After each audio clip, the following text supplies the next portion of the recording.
Hoje é 1º de julho, são 7h02 da manhã, horário de Brasília, estamos ao vivo. Muito obrigado pela companhia de todo mundo. Estou de volta depois de umas merecidas e curtas férias. Muito obrigado para todo mundo que acompanhou o programa aí na semana passada. Muito obrigado ao meu querido César Calejão por ter segurado o programa aqui, inclusive. Muito bem-vindos, muito bem-vindas. Muito obrigado para todo mundo que nos assiste aí pela manhã, pela tarde, pela noite, pela madrugada, as pessoas que estão fora do Brasil também. Sejam muito bem-vindos, sejam muito bem-vindas. Vai deixando o seu like, ativando o sininho, pulando 7 ondinhas, comendo a frutinha, fazendo aquela coisa toda no YouTube, se você puder.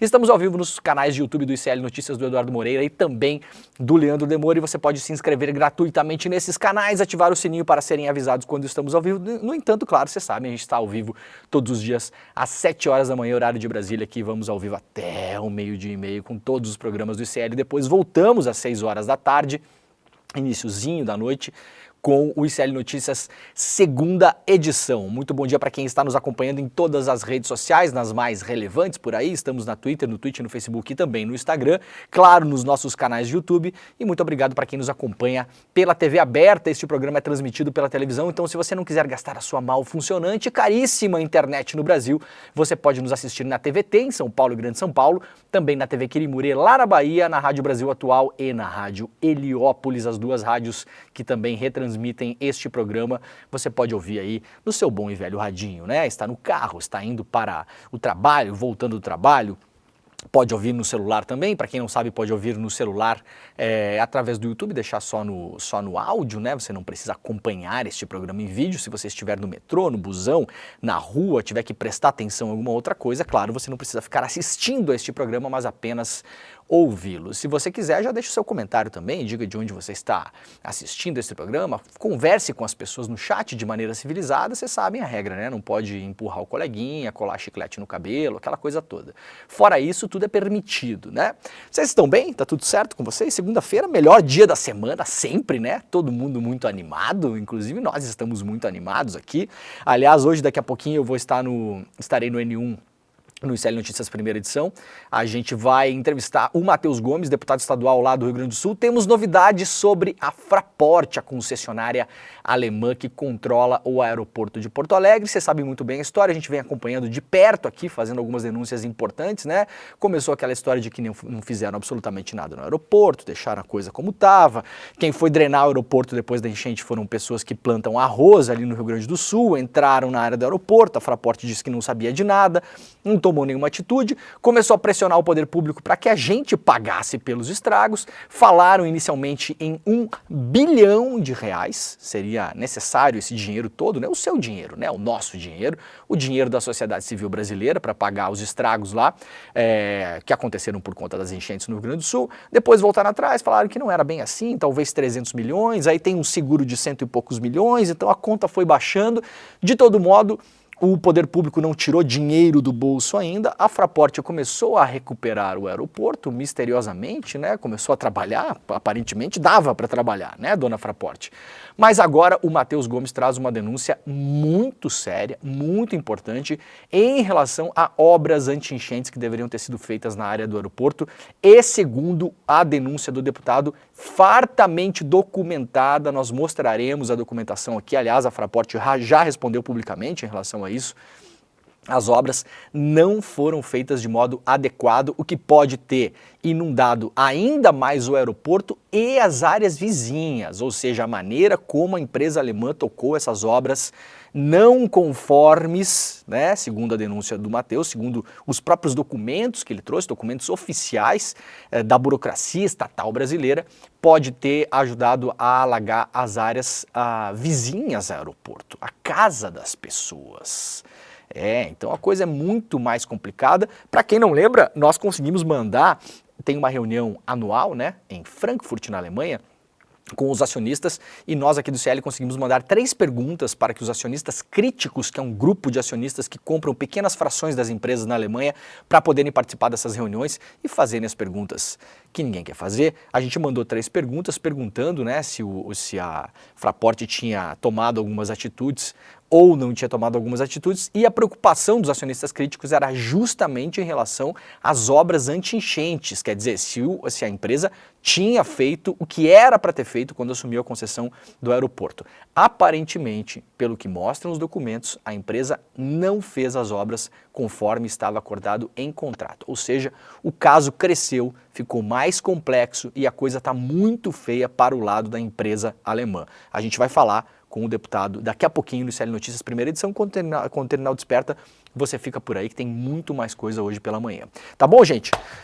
Então vamos lá, né? O dia começou com temperatura de -2 graus lá no sul do país, principalmente no Rio Grande do Sul. O inverno chegou com força no estado, cidades da Serra são as mais frias. Nessa segunda-feira esse frio já chegou também em São Paulo, hoje eu estou aqui por São Paulo. Quer dizer, um frio para São Paulo, né? Estava 14 graus hoje pela manhã, abaixo de 10 nem fala comigo, né? Mas realmente tá fazendo assim um outoninho, né? Em São Paulo. O inverno chegou e o frio tomou conta do Rio Grande do Sul nessa segunda-feira, dia 1º. A cidade com temperatura mais baixa registrada até às 6 horas da manhã foi a cidade de Vacaria, na Serra do Rio Grande do Sul. A região já havia batido recorde no final de semana, quando São José dos Ausentes registrou -7. Nesta segunda chegou em -4 em São José dos Ausentes, mas em Vacaria a temperatura chegou a -2,3 graus e, claro, a sensação térmica é muito, muito mais baixa do que isso, principalmente porque cidades como Vacaria são cidades que costumam ventar muito nessa época do ano, né? Então, Vacaria, São José dos Ausentes, Quaraí, Porto Xavier e Santa Maria são as cidades mais frias do estado. De acordo com o Climatempo, o motivo do frio é a influência de uma massa de ar polar que atua sobre todo o território gaúcho. Para a segunda-feira, a previsão é que a geada cubra o estado e que as temperaturas permaneçam baixas ao longo de todo o dia. O tempo deve ficar firme, sem chuva e com sol. O frio deve começar a dar uma trégua a partir da terça-feira. No entanto, a sensação de temperaturas baixas deve predominar ao longo do dia. Tempo deve ser estável com sol entre nuvens. A tendência é que a elevação das temperaturas na quarta-feira comece a acontecer. A frente fria deve se afastar em direção ao alto mar. No lugar, a previsão indica que deve ocupar a instabilidade climática. Chuvas fracas na região metropolitana de Porto Alegre e no nordeste do estado estão previstas e, claro, um pouco desse frio já começa a andar em direção ao centro-oeste. Vamos lá para o iclnoticias.com.br, o site de notícias do ICL. Se você ainda não tem ele nos seus favoritos, por favor, faça isso agora. iclnoticias.com.br, é só você clicar na estrelinha aí no seu navegador e colocar na sua dieta diária de informações, né? Se você tem o hábito lá de acessar o UOL, ou o site da Folha, ou o G1, você pode colocar também o iclnoticias.com.br. Temos lá as principais notícias do dia e também reportagens e apurações exclusivas do nosso time de jornalistas. Abaixo assinado para caçar mandato de Ricardo Salles tem 573 mil adesões. O abaixo assinado que o ICL Notícias propôs na manhã da quinta-feira para tirar o mandato do deputado Ricardo Salles por incentivar os golpistas bolivianos alcançou 573 mil adesões. É o abaixo-assinado brasileiro com o maior número de assinaturas verificadas em tão pouco tempo. A postagem do deputado Ricardo Salles incentivando os golpistas que tentaram quebrar a ordem democrática da Bolívia causou reação nos democratas brasileiros. Nesta quarta-feira, na semana passada, portanto, quando foi lançado, né, enquanto o general Juan Zuniga tentava o golpe de Estado contra o governo boliviano, usando um grupo de militares para intimidar o presidente Luiz Arce, aqui no Brasil, Salles foi às redes sociais para elogiar os golpistas. Ele tuitou em espanhol, né? Espanhol. Na Bolívia, as melancias têm coragem, disse o Ricardo Salles. É uma clara alusão aos militares brasileiros que eles chamam de melancias, né, que são os verdes por fora e vermelhos por dentro. É como se fossem os militares comunistas, né? O termo melancia é a forma como a extrema-direita se refere a generais que não aderiram ao golpe do 8 de janeiro aqui no Brasil, considerados comunistas. Por conta disso, o deputado Glauber Braga, do PSOL do Rio de Janeiro, pediu à mesa diretora da Câmara o afastamento cautelar de Salles e de seu mandato. Além disso, 3 deputados federais do PSOL entraram com uma representação contra Salles na Procuradoria-Geral da República. Fernanda Melchiona, Sâmia Bonfim e Glauber Braga pedem a abertura de processo criminal contra Salles. Eu acho que tem que se mobilizar porque o que acabou de acontecer na Bolívia não servir para a gente como um alerta. Daqui a pouco pode ser tarde demais para a gente se mobilizar, disse o Glauber. A hora de fazer essa mobilização cobrando responsabilização dos golpistas é agora e é para já, completou aqui o deputado. Foi nessa linha que o abaixo-assinado começou a circular para exigir que o deputado do PL perca seu mandato. Caso você queira participar, claro, dessa mobilização, basta clicar no link que está aqui no iclnoticias.com.br, né, está na capa, né, essa notícia está na capa do nosso portal. Você pode clicar aqui no linkzinho do abaixo assinado e fazer a sua assinatura também para a gente aí já hoje tentar passar de 600 mil adesões. É gente pra caramba, mobilização muito grande. E não esqueçam, né, essas mobilizações, né, elas funcionam de fato, a gente vê muita coisa acontecer por conta de mobilização de rede social, o que muita gente chama de ativismo de sofá. Na verdade, são pessoas desmobilizantes, né? Quanta coisa a gente já viu acontecer aí por conta de ativismo de sofá, né?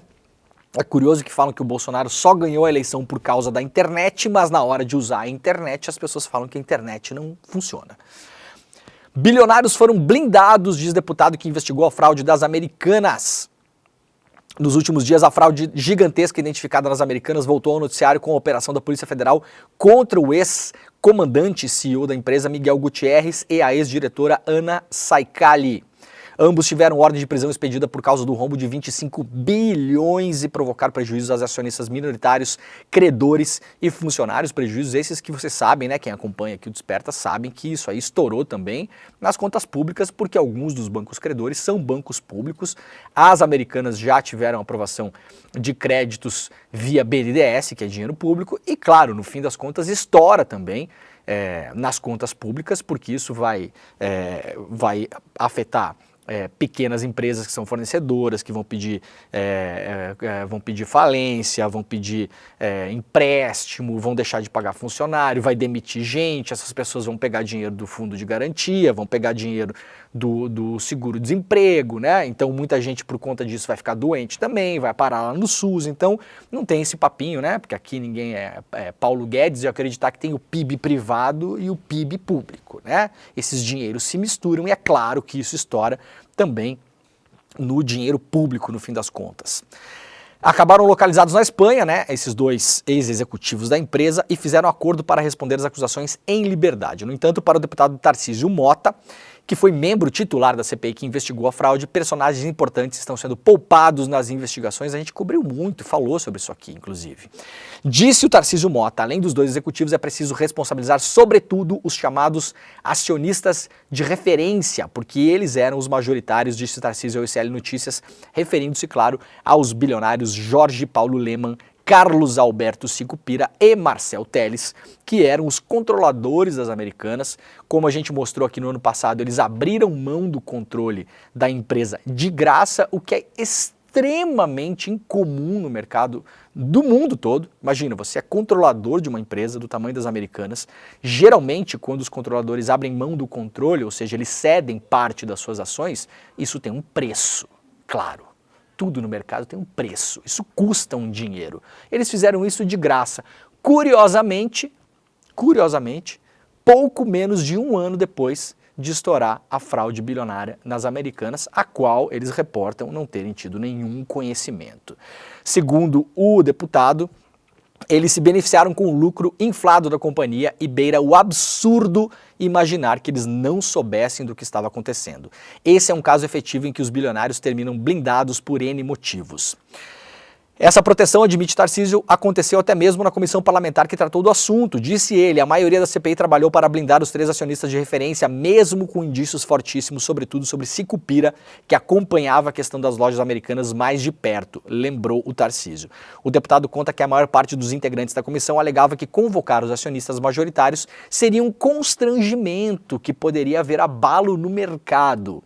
Não deu tempo, disse o Tarcísio, para que a gente pudesse analisar todos os documentos que foram solicitados. Alguns documentos sequer chegaram a ser solicitados, nem os funcionários foram requisitados pela CPI. Ou seja, a CPI foi uma grande farsa, com vários indícios não apurados. A reportagem completa está no iclnoticias.com.br. Eu lembro que eu falei sobre isso várias vezes aqui, inclusive que essa CPI foi feita para dar um álibi para os três bilionários. Estão eles aqui felizes e sorridentes, inclusive o Lemann nem mora no Brasil, né, gente? Mora lá onde as pessoas mandam o seu dinheiro, né? Naquele país para o qual as pessoas mandam o dinheirinho, muitas vezes roubado de diversas formas nesse país. E aí, na época, justamente, eles não foram sequer convidados, veja só, a CPI tem poder de polícia, como todo mundo sabe, poderiam ter sido intimados, não foram intimados, poderiam ter sido intimados, não foram intimados, mas poderiam ter sido convidados para falar sobre a fraude, convidados. E aí poderiam aceitar o convite ou não. E, em sendo convidados, poderiam inclusive responder as perguntas ou não. Poderiam fazer o famoso direito ao silêncio. Sequer convidados foram. A CPI terminou com um relatório de um deputado que inclusive já participou de programas de estudos da Fundação Lehman, de modo muito convenientemente, e terminou dizendo que não era possível atribuir nenhum tipo de culpabilidade aos nossos queridos, empresários brasileiros, sempre capa das prestigiosas revistas de economia e negócios, de empreendedorismo, aquela coisa toda. Ora, não era possível atribuir culpa a eles porque, evidentemente, a culpa não foi investigada, o caso não foi investigado em cima deles. Ou seja, a CPI foi feita para encontrar alguns responsáveis, o que não se nega, obviamente, que esses ex-executivos sejam também responsáveis, mas ela serviu como um grande documento de salvo-conduto para esses 3 bilionários para dizerem, olha só, inclusive fomos investigados por uma CPI e nada se encontrou. Não é que nada se encontrou, é que na verdade nada se procurou em relação a eles. Miguel Gutierrez, ex-CEO das Americanas, é solto em Madrid um dia após ser preso. Após passar um dia preso, o ex-CEO das Americanas, Miguel Gutierrez, foi solto na manhã do sábado. Ele foi detido um dia antes em Madrid, na Espanha, após ser incluído na lista de procurados da Interpol.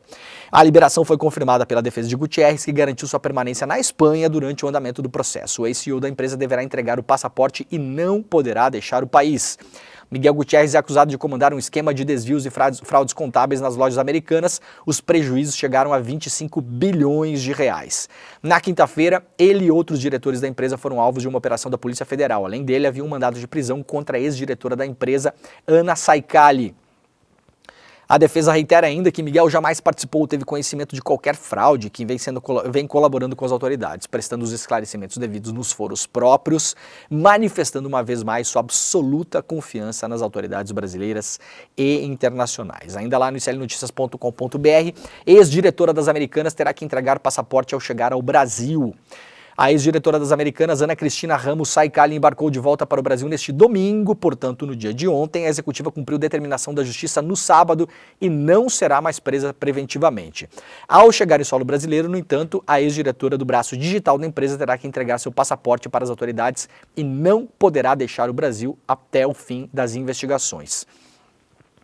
O juiz Márcio Muniz da Silva Carvalho, da 10ª Vara Federal Criminal do Rio de Janeiro, acatou o pedido feito pela defesa da executiva. Saicali teve prisão preventiva decretada porque, segundo o juiz, havia presunção de fuga.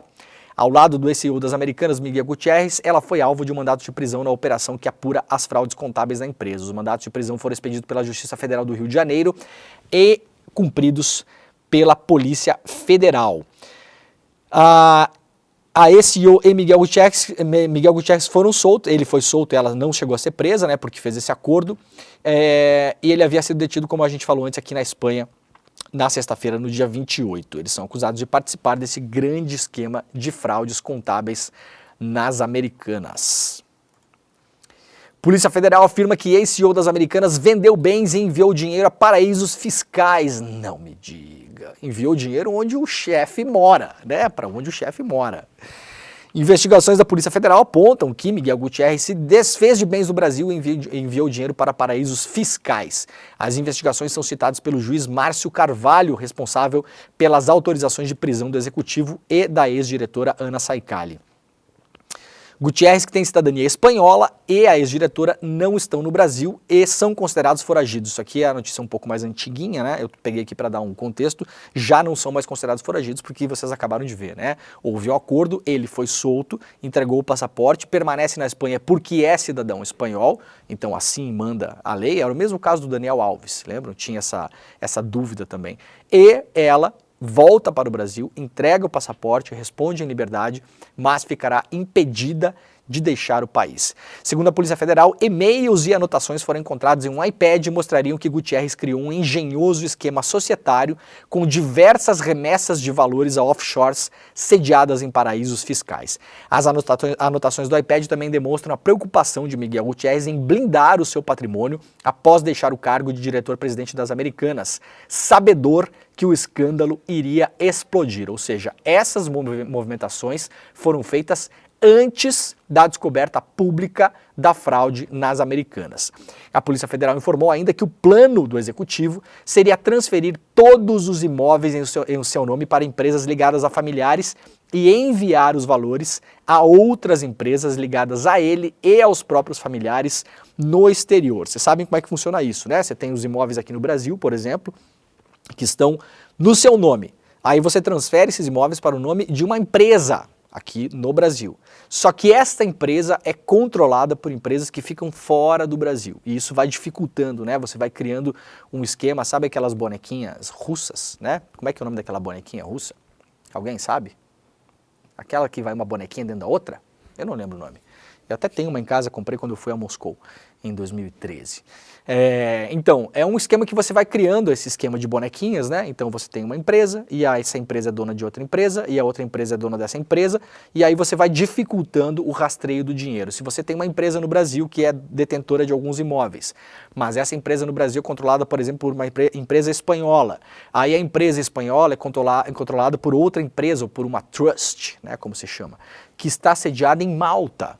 Aí essa empresa de Malta, na verdade, ela é controlada por uma empresa que está sediada em Luxemburgo. Então você vai criando várias camadas, passando principalmente por jurisdições onde há uma extrema proteção dessas empresas, os conhecidos paraísos fiscais, e você dificulta ao máximo que as autoridades cheguem de fato a conseguir capturar esse dinheiro.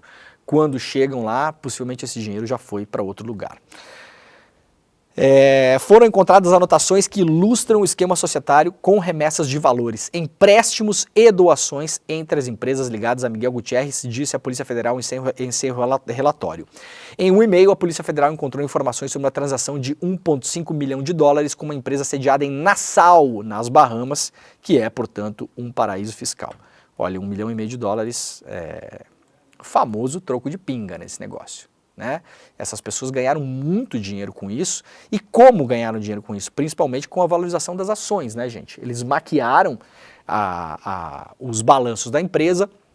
Com a maquiagem dos balanços, a empresa publicamente parecia que estava super saudável, crescendo, ganhando mercado, e isso eleva o valor das ações. Esses executivos todos e os acionistas, que eram os então controladores, o nosso trio de bilionários, tinham muitas ações das empresas, eram bonificados, inclusive, muitas vezes com ações também, e aí as suas ações se valorizaram no mercado. Você pode ir vendendo aos poucos uma parte dessas ações. É claro que se você tem uma ação que hoje vale 15, amanhã ela vale 20, 25, 30, 40, por conta da fraude, porque o mercado percebe que a empresa está bem de saúde, o valor da ação aumenta, eles foram ganhando dinheiro com o valor da ação, se desfizeram das ações em um determinado momento antes que a fraude viesse a público e ganharam rios de dinheiro com isso. 1,5 milhão de dólares é um vestígio que a Polícia Federal usa para chegar no esquema, mas a gente está falando de muito, mas muito mais dinheiro do que isso, né? Esse é o famoso troco de pinga. Vamos lá para o G1, a possibilidade de que CEO das Americanas seja extraditado ao Brasil ou possa cumprir pena na Espanha, disse o diretor-geral da Polícia Federal. O diretor-geral da PF, Andrei Rodrigues, disse que há a possibilidade do ex-CEO das lojas americanas, Miguel Gutierrez, ser extraditado ao Brasil. O executivo foi preso na sexta-feira. Rodrigues também afirma que o executivo, acusado de fraudes, pode cumprir pena na Espanha. Rodrigues está em Lisboa conversando com autoridades portuguesas para estabelecer cooperação internacional com o objetivo de encontrar a ex-diretora das Americanas, Ana Cristina Ramos Saicali, né? Já foi encontrada, essa notícia aqui é de sexta-feira. O nome dela estava na difusão vermelha da Interpol. Portanto, o caso do Gutierrez é um caso que vai depender agora também de jurisdição. Sempre lembrando que é importante a gente saber que quando alguém tem cidadania de outro país, como é o caso dele, que tem cidadania espanhola, ele só pode cumprir pena no país em que ele está, por exemplo, no caso do Gutierrez, a Espanha, se houverem crimes correlatos nos dois países, ou seja, tem o crime X no Brasil, tem a mesma tipificação na Espanha. Então, os mesmos crimes existem nos dois países, ponto 1. Isso é a primeira coisa, mais importante. E ponto 2, vai ser dado a ele o direito à ampla defesa naquele país, claro, e em ele sendo cidadão, ele pode cumprir pena também naquele país. O grande problema é que a pena pode estar sujeita à jurisdição local. Nós vimos muito bem o que aconteceu no caso do Daniel Alves. O crime no Brasil prevê uma pena muito maior, o do Daniel Alves, no caso de estupro, do que na Espanha. Na Espanha ele foi beneficiado, inclusive, com a chance de poder ter pago uma grana e estar em liberdade nesse momento, né? Então vai depender de como esses crimes são vistos nos dois países. O Miguel Gutierrez será enquadrado aqui no Brasil, estamos ainda na fase, claro, da investigação, ainda não foi oferecida denúncia contra ele, então possivelmente será oferecida uma denúncia, a gente tem que esperar para ver se essa denúncia será aceita ou não. Em sendo aceita, ele virá réu. Quando ele virar réu, ele começa a ser ouvido, vai ter a sua ampla defesa, e em caso de condenação, a gente tem que fazer uma medida aí também para ver exatamente como a lei na Espanha prevê esses crimes. Talvez ela seja mais dura do que a lei no Brasil também. Não sabemos ainda exatamente o que vai acontecer. O Brasil vai respeitar a soberania espanhola, espera que os trâmites sigam o caminho o mais breve possível, disse o Andrei Rodrigues em uma entrevista ao G1. Voltando lá para iclnoticias.com.br, Eduardo Cunha é vaiado por evangélicos em evento no centenário na Assembleia de Deus. O ex-presidente da Câmara dos Deputados, Eduardo Cunha, pode até ser próximo de pastores e líderes religiosos, mas anda sem moral com um rebanho de ovelhas. Ele foi vaiado no evento de centenário da Assembleia de Deus, realizado no Maracanãzinho neste sábado. O Conselho Deliberativo do Centenário, formado por presidentes de 11 convenções da denominação religiosa, permitiu que Cunha tivesse direito à palavra em parte do evento, mas foi só o mestre de cerimônias Betinho Albertassi, vereador de Volta Redonda, chamar ao microfone o nosso amigo Eduardo Cunha para o sinal de desaprovação começar. Cumprimento a todos com a santa e gloriosa paz do nosso Senhor e Salvador Jesus Cristo. Tentou saudar Cunha enquanto pausava para tentar algum espaço entre as vaias. Na política fluminense não se pode negar que Cunha exerça grande influência em nomeações na Prefeitura do Rio de Janeiro e no governo do estado, mas pelo visto, entre os irmãos da Assembleia de Deus, o manda-chuva já não é mais visto, né, como um filho de Deus, de fato, né? Olha só, eu não sei, eu posso dar o play aqui, gente? Será que vai tocar o áudio? Dá pra tentar? Então vamos lá. Nosso amigo Eduardo Cunha. Boa noite, cumprimento a todos com a santa e gloriosa paz do Senhor e Salvador Jesus Cristo. É uma alegria poder estar aqui no nosso centenário. Que coisa maravilhosa, né? Para começar a segunda-feira. Participação Nossa, deu para ouvir o áudio aí, gente? Pegou? Pegou bem? Que coisa bem boa, né? Tá reclamando da sua segunda-feira, meu filho, minha filha? O do Eduardo Cunha tá pior, né? Eu vou começar a complementar todo mundo assim. O que tu acha, Vitão? É bom, né? Vou chegar aqui no ICL, toda vez que eu estiver em São Paulo, e falar cumprimento a todos com a santa e gloriosa paz do nosso Senhor e Salvador Jesus Cristo. Jesus Cristo que seria preso ou multado em São Paulo por dar comida para os pobres, né? Porque tentaram, inclusive, colocar multa de 17 mil reais para quem alimentasse gente que tem fome na rua, né? Coitado desse homem, Jesus Cristo, né? Tem o seu nome, tá na boca da Matilde o nome de Jesus Cristo, né? Eduardo Cunha, portanto, exerce ainda poder político importantíssimo em Brasília, é o maior conselheiro de Arthur Lira. Sabem disso, né? A gente, aliás, trouxe essa informação em primeira mão aqui no ICL Notícias lá no começo do ano. A imprensa demorou uns 6 meses para descobrir, né? Muito bem, engorda de salário por acúmulo de função beneficia 2/3 dos procuradores do MP. O Ministério Público Federal pagou em 2024 benefícios financeiros por acúmulo de função a 64% dos procuradores. Em média, foram depositados neste ano 11,6 mil na conta de cada um dos 753 integrantes da carreira em uma ou mais parcelas. A engorda no contra-cheque varia a depender do caso. O primeiro lugar na lista recebeu 30,9 mil reais nos 5 primeiros meses de 2024. O benefício sempre existiu e foi regulamentado em 2020 na gestão de Augusto Aras, que chefiou a PGR durante o governo Bolsonaro e início do governo Lula, enquanto Lula tinha a prerrogativa de trocá-lo, né? Na ocasião, a Aras assinou uma portaria normatizando a remuneração extra de até 1/3 dos salários para profissionais que acumulam funções dentro do órgão, as chamadas gratificações por exercício cumulativo de ofício. A medida foi editada sob o argumento de que juízes têm direito a esse benefício e que a paridade entre as carreiras justificaria a criação do mesmo penduricalho para os integrantes do Ministério Público. Ou seja, ao invés de tirar dos juízes, a gente vai dar para os procuradores, é claro, né? Vocês são ruins de lógica elementar, né? Os procuradores aparentemente são muito bons nisso. Ainda lá no iclnoticias.com.br, pesquisas nas capitais em relação às eleições deste ano mostram liderança de homens, brancos e do centrão. As primeiras pesquisas sobre a corrida eleitoral pelas prefeituras de 25 capitais brasileiras indicam que o eleitorado está inclinado a manter no poder um perfil muito vitorioso na história do país, que são homens brancos e filiados a partidos do chamado centrão. O levantamento foi feito pela Brasil de Fato e levou em consideração a autodeclaração racial dos pré-candidatos na última eleição que disputaram. Dessa forma, em 16 das 25 capitais, o líder nas pesquisas é branco. Em 9 delas são pré-candidatos pardos que lideram. Não é possível analisar o cenário eleitoral em Boa Vista porque não há pesquisas registradas no tribunal. A deputada estadual Janade Valcari, do PL, que disputará a Prefeitura de Palmas, é a única pré-candidata preta que lidera a disputa nas capitais. Ela também é uma das 5 mulheres que estão à frente do pleito eleitoral. 2 delas são na região norte. Entre os partidos chama atenção a predominância de legendas do chamado centrão. PSD do Kassab, né? PSD com D de dado, tem 6 lideranças nas capitais, União Brasil 5, MDB 2, Avante 1. Então são 14 das 26 capitais. Pré-candidaturas progressistas aparecem na frente em apenas 4 cidades. 2 com o PT, 1 com o PSOL e 1 com o PSB, B de bola, né? O Kassab tomou o lugar que era antigamente do PMDB, né? Nas prefeituras, né? O PMDB sempre foi o partido que mais fez votação nas eleições municipais e o Kassab conseguiu abocanhar muita gente aí. Aquele político que, né, tá ali fazendo as suas coisas ali, não é nem uma coisa nem outra, né, é aquela coisa, aquela geleia, aquela salada mista, assim, virou o PSD, né, o PSD é o lugar que abrigou esse tipo de candidato.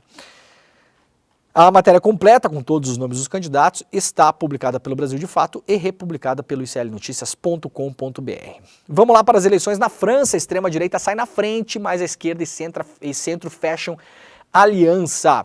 Estamos lá na revistaforum.com.br. A extrema-direita está liderando as eleições francesas legislativas por considerável margem na maioria das cadeiras disputadas no pleito ontem. Ontem foi a votação na França. A extrema-direita alcançou mais de 30%, se eu não me engano, 34% das cadeiras. É uma eleição, lembrando que é uma eleição para recompor o parlamento. O Macron seguirá presidente da França. A França é um sistema parlamentarista, mas o presidente tem muito poder, principalmente por um dispositivo da Constituição francesa, que é parecido com o que a gente tem no Brasil aqui, as chamadas medidas provisórias, que o presidente pode criar, mas só que na França tem muito mais poder e o Macron tem, segundo vários críticos, né, na França, a esquerda e a direita têm abusado dessas medidas, ouvido muito pouco o parlamento. De todo modo, essas eleições vêm para a gente lembrar que na esteira das eleições para a União Europeia, onde a extrema-direita cresceu também, não foi um crescimento avassalador, mas foi um crescimento importante, com um decréscimo do campo progressista, um decréscimo dos verdes, que foram partidos muito importantes na eleição passada, principalmente numa grande onda que teve lá com Greta Thunberg e uma grande mobilização em relação à emergência climática. A extrema-direita cresceu no Parlamento Europeu, que ainda é comandado por quem sempre foi, que é o grande centrão, né, dos partidos como na Itália, a Aliança Popular, né, que são os partidos que eram ligados ao ex-premier Berlusconi, né, esse galerão segue comandando o Parlamento Europeu. O Macron decidiu dissolver o Parlamento de modo constitucional, obviamente, e chamar eleições. Foi tudo muito rápido, foi 2 semanas. O primeiro turno aconteceu ontem, o segundo turno acontece no próximo final de semana. Isso vai reequilibrar as forças no parlamento, mas a extrema-direita conseguiu muitas cadeiras, muitas. Separadamente será a maior força do parlamento. Agora resta entender se o campo de centro-esquerda, que também conseguiu muitas cadeiras, foi a segunda força eleita lá, alguns independentes, alguns já de esquerda ou / extrema-esquerda francesa, possam compor forças e ir para um segundo turno, porque nem todas as cadeiras foram ocupadas nesse primeiro turno. Em vários lugares onde não se conseguiu uma maioria para formar, para conseguir definir o candidato, agora vai ter um segundo turno para tentar fazer essa definição com os candidatos que foram mais bem votados, tá? Então vota-se nos candidatos. Em alguns lugares onde não se conseguiu a maioria para definir quem vai ocupar a cadeira, você separa só os mais bem votados e vai para a votação de segundo turno. De todo modo, a extrema-direita já se mostrou a maior força do parlamento, o que pode, paradoxalmente, o que é muito louco, forçar o Macron, que é um cara de centro-direita, né, pela maneira como governa, pode forçar o Macron, inclusive, a ter que fazer alianças com os progressistas e com a esquerda no parlamento, para não deixar que a extrema-direita dite os rumos da nação no parlamento, tá? Então, muito ruim sim, que o número de assentos conquistados pela extrema-direita, que é simbolizada pela Le Pen, né? Que é filha do senhor Le Pen, né? Que é alguém que está disputando eleições na França aí há muito tempo mesmo, conseguiu a sua maior vitória eleitoral da história, mas ao mesmo tempo eles não têm maioria no parlamento para comandar o parlamento, tem um grupo grande, é o maior grupo, mas não é maioria, e pode ser que o Macron consiga aliança na esquerda para formar uma maioria e controlar os malucos da extrema-direita no parlamento francês. De todo modo, vai ter que levar o seu governo até o final agora, o Macron, são mais 2 anos e meio, se eu não me engano, de mandato, com essa gente no parlamento. Tentou um tudo ou nada o Macron, como a gente tinha comentado aqui. As eleições europeias, elas têm um pouco o tom de protesto muitas vezes, então muitas vezes as pessoas votam, por exemplo, na extrema-direita para o seu europarlamentar, o seu eurodeputado, mas como uma sinalização para a política interna, dizendo, olha, se vocês não melhorarem a coisa aqui, eu vou votar nesses malucos aqui na França também. O Macron colocou todas as fichas na mesa para tentar entender se era isso que ia acontecer, esperando, claro, intimamente que a extrema-direita não conseguisse muitas cadeiras na França, que o eleitor francês falasse, não, a gente ir lá para o Parlamento Europeu, que lá não conta muito também, não interfere lá muito na vida cotidiana de todo mundo, a gente coloca os malucos, mas aqui não. E não foi isso que aconteceu. O parlamento francês estará lotado de Gustavos Gaiers e Nicolas Ferreiras pelos próximos anos, tá? Não sei se a França tem essa gente nessa qualidade, nesse nível, talvez não chegue a tanto, né? Boa parte dos distritos eleitorais possui segundo turno, informa aqui a revista Fórum, que pode ser entre 2 ou 3 candidatos. O runoff triplo ocorre quando nenhum candidato obtém a maioria absoluta, como eu acabei de explicar aqui. Os 2 primeiros candidatos e outro que tenha recebido mais de 12,5% dos votos dos eleitores registrados vão para a disputa final, que ocorre no próximo domingo já, essa eleição de segundo turno. O primeiro-ministro do país e líder do partido Emmanuel Macron, do partido do Macron, Gabriel Attal, anunciou que seu partido abandonará as candidaturas em que estiver em terceiro lugar para formar uma frente ampla contra a extrema-direita do reagrupamento nacional. Ou seja, para o segundo turno, os candidatos a ocupar uma cadeira no parlamento francês, que agora vão disputar entre 2 ou 3 candidatos, pode ser 2 ou 3, tá, gente? Pode ser 2. Se o terceiro tiver mais de 12,5% dos votos, ocupa também essa corrida, então é com 3 candidatos. O partido do Macron falou que vai abandonar a disputa para essa cadeira se o seu candidato nessas cidades e nessas regiões for o terceiro colocado. E aí, claro, vai pedir voto para qualquer outro candidato que não for um candidato da extrema-direita. Então, como eu acabei de falar aqui, isso pode estar forçando o Macron também a caminhar um pouco para a esquerda, tá? Então, assim, as 2 formas da gente olhar, né? O famoso copo meio cheio, meio vazio, aquela coisa toda. A população tomou conta das ruas, né, contra a extrema-direita após o primeiro turno. Nós temos alguns vídeos aí, se a gente puder passar os primeiros resultados após a vitória do Réunion Nationale, o partido da Marine Le Pen, mas a esquerda e centro fecharam aliança para tentar derrotar os extremistas no segundo turno. Aí a gente está mostrando imagens, uma mobilização muito grande na França ontem, em várias cidades, não só na capital Paris, porque todo mundo está sentindo o bafo no cangote lá da extrema-direita. Repetindo, ela conseguiu 34% dos votos. O bloco de esquerda, formado pelo Partido Socialista, pelos Verdes e pela França Insoumise, atingiu 28%, então há um certo equilíbrio, né? 34% contra 28%, e o bloco do atual presidente, o Macron, ficou com 20%, caiu muito, perdeu várias cadeiras. Então o que aconteceu? A extrema-direita conquistou muitas cadeiras, mais de 100 cadeiras a mais. A centro-esquerda, os socialistas, os verdes, conquistaram mais cadeiras também, chegando a 28%, então esse bloco também cresceu, tá, gente? Cresceu a extrema-direita, mas cresceu o bloco de centro-esquerda, aí vai, né? A gente vai ter que reconfigurar essas coisas todas em algum momento, porque muitas delas passam a não fazer mais o menor sentido, né? E agora, nesse segundo turno, tendo essa força do bloco do Macron, abrindo mão de candidaturas que chegaram em terceiro, para reforçar candidaturas de centro ou centro-esquerda, é possível que, inclusive, a maioria seja ocupada pelos blocos aí que formam a aliança do atual presidente com o bloco de centro-esquerda. Se a gente já somar o que tem ali na Assembleia, hoje, dos que já estão eleitos, 34% ficou com o Reunião Nacional, que é o partido da Le Pen, portanto, extrema-direita, mas a gente pode somar 28% mais 20%, temos 48% entre centristas, macronistas e socialistas e verdes, né? Uma grande, como a gente fez no Brasil, como é que chama?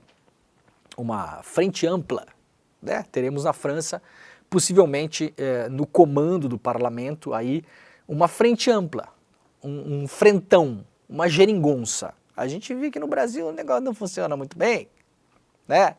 Mas na França, em tese, dá para ter maioria no Congresso.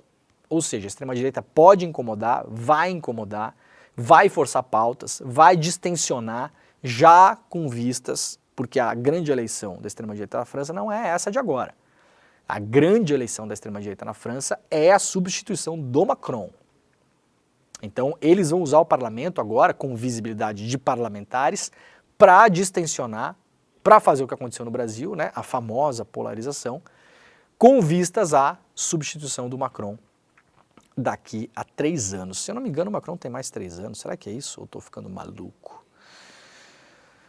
Não tem aqui na matéria da revista Fórum. Muito bem. Ainda no clnoticias.com.br, para quem quiser entender um pouco mais, né? União entre forças democráticas no segundo turno será fundamental contra a extrema-direita.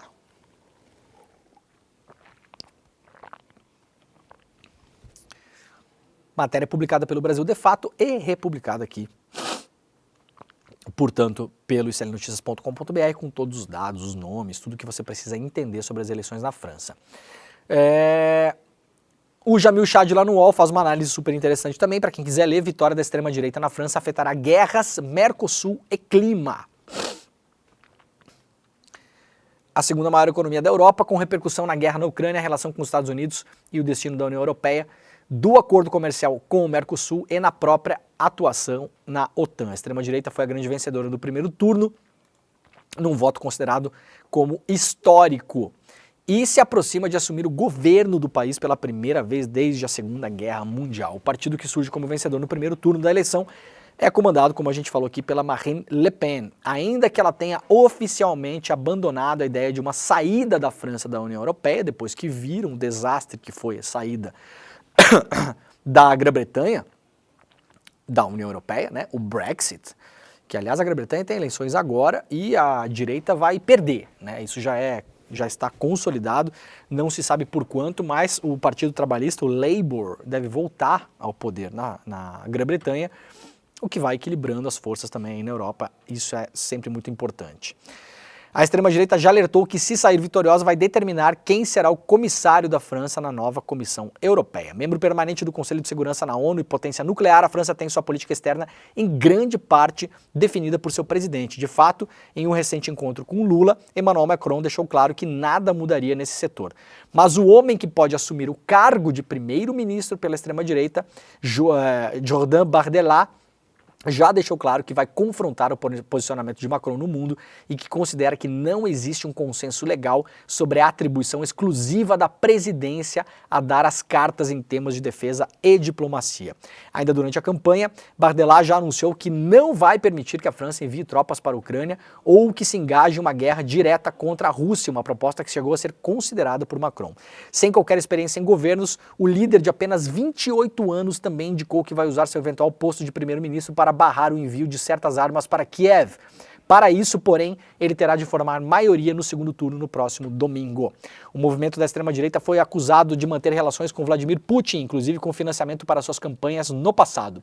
Foi o mesmo partido que sugeriu que a França não devesse integrar o comando da OTAN. O Mercosul fica ainda mais distante, porque a extrema-direita tem base no setor rural da França, que é muito forte, e é o setor que tem mais resistência do acordo da União Europeia com o Mercosul, porque, claro, os produtos brasileiros, principalmente os produtos primários, né, leite, carne, coisas que são produzidas na França também, confrontariam diretamente com os produtores franceses, que são muito fortes e estão mobilizados há uns bons anos em relação a isso e não querem de modo nenhum. Aliás, esse é um dos pontos de fraqueza do Macron, né?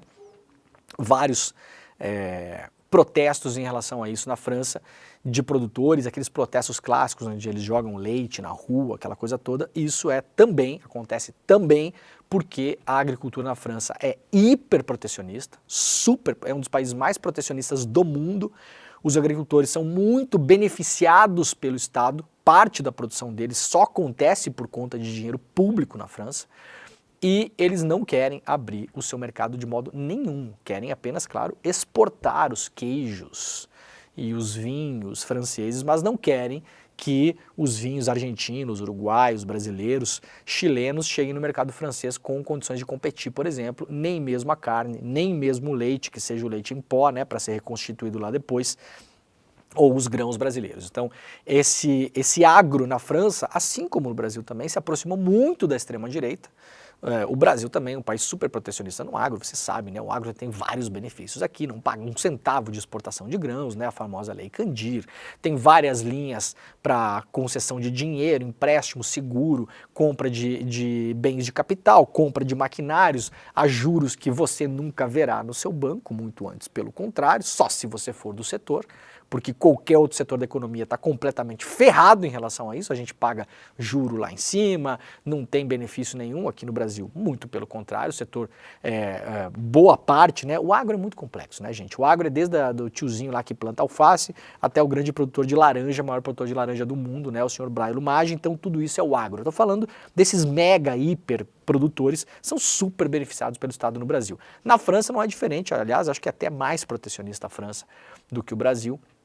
Então, o agro da França, este agro também, né? E na França os pequenos produtores também, porque na França não tem produtores tão grandes quanto no Brasil, né? Países que passaram por reforma agrária, para a gente lembrar, a Itália também passou por reforma agrária, onde há um setor agrícola de pequenas propriedades, funciona muito de modo cooperativado. Esses setores se uniram com a força política da extrema-direita na França para tentar derrubar o acordo com o Mercosul. Então é um sistema complexo, né? Vamos lá para a agência pública.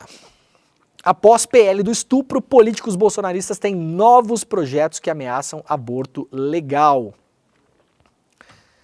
Poucos dias depois de o Congresso Nacional ter recuado na urgência da votação do projeto de lei conhecido como PL do estupro ou PL do estuprador, parlamentares bolsonaristas colocaram em tramitação outros 2 projetos de lei que ameaçam o direito ao aborto legal em casos de estupro também. O deputado Marcos Polon, do PL do Mato Grosso do Sul, também fez um requerimento para anexar um outro projeto ao PL 1904, que é o 1904, que é o PL do estupro. A proposta de Polon mira na criminalização dos médicos que fizerem interrupção de gravidez acima das 22 semanas, com penas de 5 a 18 anos de prisão. Já é muito difícil você conseguir fazer aborto legal no Brasil. É um périplo, a gente já mostrou várias matérias aqui, né? Tem gente que acha que antes das 22 semanas, em caso de estupro, por exemplo, é mole. Você chega lá no hospital e está tudo certo. Não é, gente, está cada vez mais difícil. Tem vários hospitais que estão negando fazer. pessoas tendo que viajar para outros estados, pedir ajuda da Defensoria Pública, entrar com ações judiciais. Aí chega no hospital, aí tem a enfermeira evangélica que fica enchendo o saco, né? Nada contra a senhora ser evangélica, problema seu se a senhora é evangélica. Problema seu, né? Agora tá lá, não quer ouvir o coraçãozinho do nenê, essas coisas que a gente já ouviu aqui. Várias reportagens. O médico que não faz, porque é da religião XYZ, né? O terra plana, o não sei o quê, né? Os cristãos como o Eduardo Cunha aí, né? Bom dia, na paz do Senhor, nosso Salvador, não sei o quê. Essa gente ótima que tá por aí, inclusive, né? Então tem um componente religioso forte, fundamentalista, que entrou nos hospitais. Então assim, fácil já não tá. Aí tem mais gente aí, deputado Marcos Polon, homem, né? Tinha que ser homem, né? Como diz aquela coisa, né? Se homem engravidasse, não estaria nem discutindo isso, né? Aí tentando passar uma outra lei para botar na cadeia o médico. Então eles vão atacar essa história por todos os lados, principalmente porque este ano é um ano eleitoral. E essa pauta precisa ser levada para as bases extremizadas do país. Vai aprovar? Não vai aprovar? No fim, importa pouco. É claro que eles querem aprovar isso aqui, tá, gente? Não tenho dúvida disso. Seria uma imensa vitória ideológica dessa gente aprovar. Portanto, as pessoas devem continuar mobilizadas em relação a isso aqui. Não diminuir a intensidade dos protestos. Aliás, os protestos contra o PL do estupro, o PL do estuprador, colocaram muito mais gente na rua do que o Bolsonaro em Belém esse final de semana, vocês viram, né?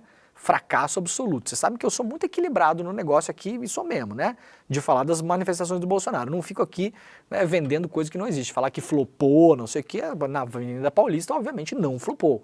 Muita gente na Avenida Paulista, o que teve em fevereiro, né? Mas era para ter uma onda e essa onda não está acontecendo. Em Copacabana já foi menor. Em outras cidades que o Bolsonaro foi menor também. E em Belém, nesse final de semana, a gente pode dizer que foi um fracasso. As imagens aéreas mostram que foi um fracasso. Então é importante continuar a mobilização em relação a esses PLs do estupro, que protegem estupradores.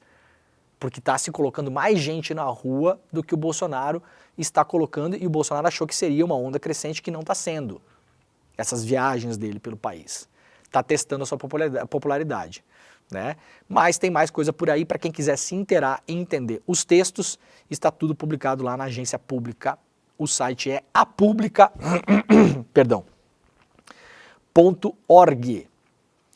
Ainda lá na Agência Pública, familiares das vítimas de Brumadinho buscam na justiça no STJ, mas encontram gabinetes vazios, matéria super importante publicada lá também. Passados 5 anos e meio do rompimento da barragem da Vale em Brumadinho, os familiares de 272 vítimas ainda não encontraram justiça nos tribunais.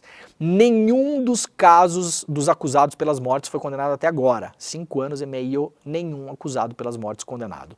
O processo mais antigo na esfera criminal depende do Superior Tribunal de Justiça, que em 12 de abril passado travou a ação por meio de uma liminar sem prazo de análise para a 6ª turma. Matéria importante, também super completa, publicada lá na Agência Pública. E aí, meus camaradas, vocês esperem o resultado do que aconteceu no Rio Grande do Sul em relação às enchentes. Porque, infelizmente, a sensação que eu tenho é que daqui a alguns anos nós teremos reportagens muito parecidas com essas aqui.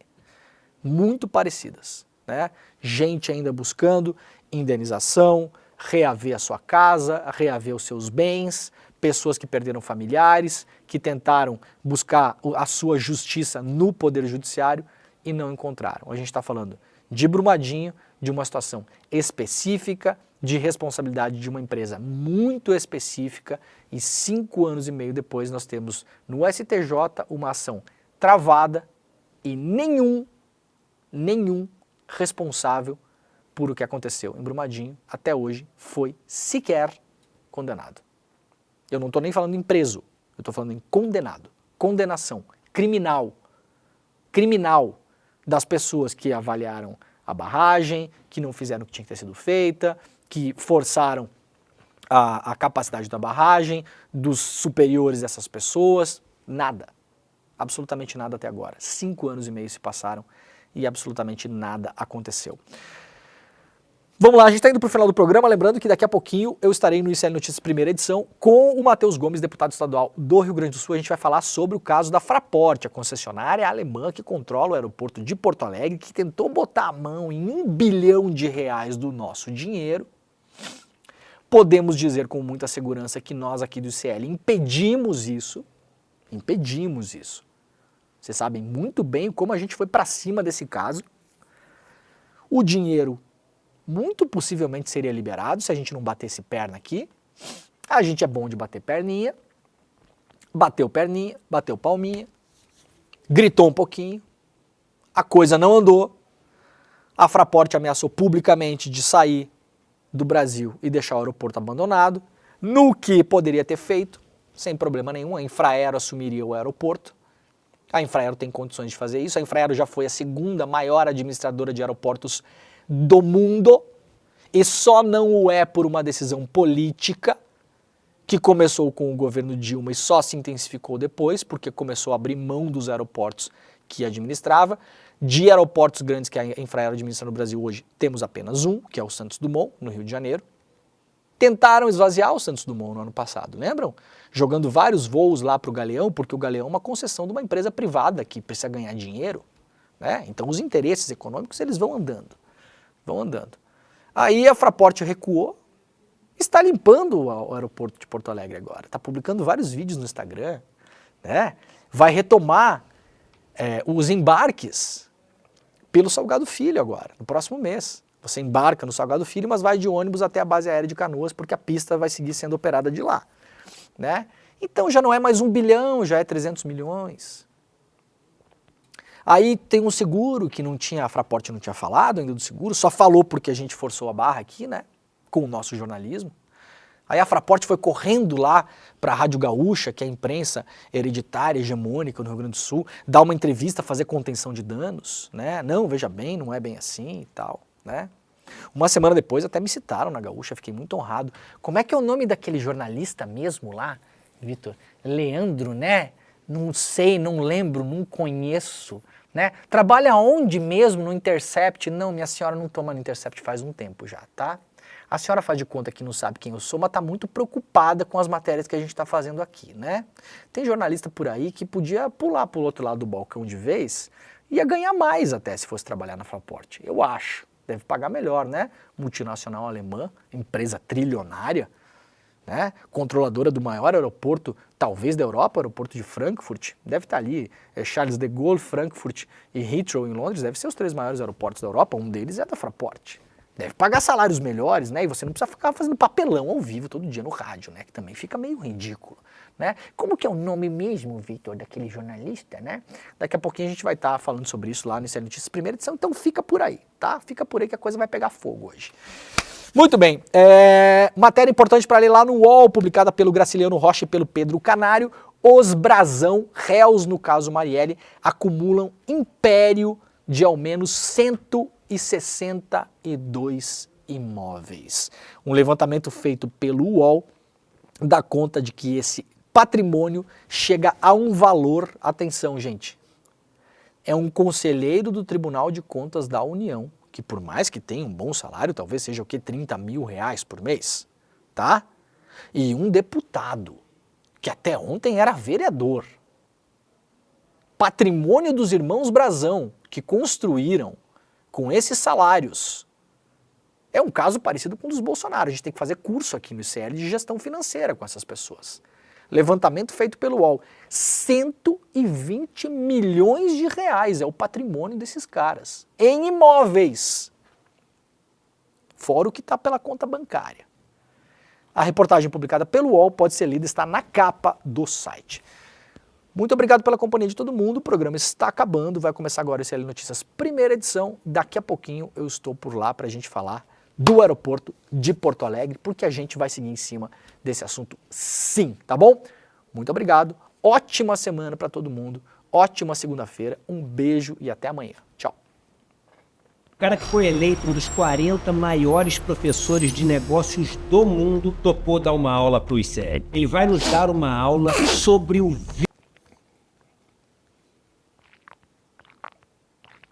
enriquecendo empresas e destruindo vidas, explicando quais são os segredos por trás desse vício e nos ensinando a gerenciar esse que pode ser um dos maiores problemas na vida de todo mundo, nos roubar anos de vida literalmente. O nome dele é Adam Alter, ele que escreveu o best-seller Irresistible, que quer dizer irresistível em português, ficou muito tempo em primeiro lugar na lista de mais vendidos nos Estados Unidos. Para você se inscrever na aula que vai acontecer dia 7 de julho, 7/7, às 8 horas da noite, uma aula para assistir com os filhos, uma aula para assistir com todo mundo em casa e uma aula para não perder.